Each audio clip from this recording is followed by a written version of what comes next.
Price Lord. கர்த்தரும் இரட்சகருமாகிய இயேசு கிறிஸ்துவின் இனிய நாமத்தினாலே உங்களை வாழ்த்துகிறேன். கர்த்தர் உங்களை ஆசீர்வதிப்பாராக. இந்த புதிய ஆண்டிலே அனுதினம் இயேசுவோடு என்கிற வேத தியானத்தின் மூலம் உங்களை சந்திப்பதில் மிகவும் மகிழ்ச்சி அடைகிறேன். இன்றைய வசனம் ஆதியாகமம் 12வது அதிகாரம் 2வது வசனம். நான் உன்னை பெரிய ஜாதியாக்கி உன்னை ஆசீர்வதித்து உன் பெயரை பெருமைப்படுத்துவேன், நீ ஆசீர்வாதமாய் இருப்பாய் என்று வேதம் சொல்கிறது. இந்த வாக்குத்தத்தம் ஆபிரகாமை கர்த்தர் அழைத்து ஆபிரகாமுக்கு கொடுத்த வார்த்தை. ஆனால் பவுல் கலாத்தியருக்கு எழுதும் பொழுது 3வது அதிகாரம் 14வது வசனத்திலே ஆபிரகாமுக்கு உண்டான ஆசீர்வாதம் இயேசு கிறிஸ்துவினால் புறஜாதிகளுக்கு வரும்படியாகவும் என்று சொல்லப்பட்டிருக்கிறது. அப்போ ஆபிரகாமுக்கு கொடுக்கப்பட்ட வாக்குத்தத்தம், ஆபிரகாமுக்கு உண்டான ஆசீர்வாதம், ஆனால் இயேசு கிறிஸ்துவினால் நமக்கு உண்டாயிருக்கிறது. இயேசு கிறிஸ்து மரித்ததினால், நமக்காக இயேசு கிறிஸ்து மரித்ததினால், நமக்காக ஜீவனை கொடுத்ததினால் ஆபிரகாமுக்கு கொடுத்த அந்த வாக்குத்தத்தம் நமக்கும் கிருபையாய் உண்டாயிருக்கிறது.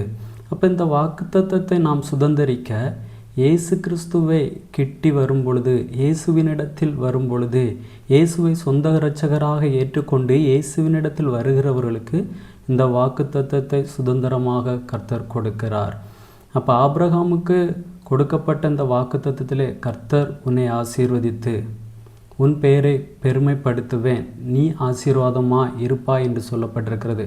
அப்போ இயேசுவை சொந்த இரட்சகராக ஏற்றுக்கொண்டு இயேசுவினிடத்தில் வருகிற அவரை கர்த்தர் நிச்சயமாக ஆசீர்வதிப்பார், பெருமைப்படுத்துவார், ஆசீர்வாதமாய் மாற்றுவார்.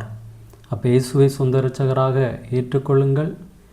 இயேசு உங்களை ஆசீர்வதிப்பார், உங்கள் பெயரை பெருமைப்படுத்துவார், உங்களை ஆசீர்வாதமாக மாற்றுவார். நீங்கள் ஏற்கனவே இயேசு கிறிஸ்துவை ஏற்றுக்கொண்டவர்களானால் உங்களையும் கர்த்தர் அநேகருக்கு ஆசீர்வாதமாக மாற்றுவார். இந்த ஆண்டு உங்களுக்கு ஆசீர்வாதமாக அமையும்.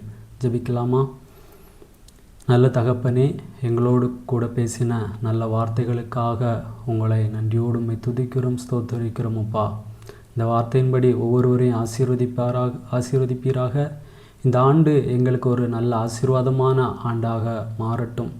இந்த ஆண்டு நாங்கள் அநேகருக்கு ஆசீர்வாதமானவர்களாய் மாற கர்த்தர் எங்களுக்கு உதவி செய்யும். இயேசுவின் நாமத்தில் ஜெபிக்கிறோம் நல்ல பிதாவே, ஆமேன். ஆமேன்.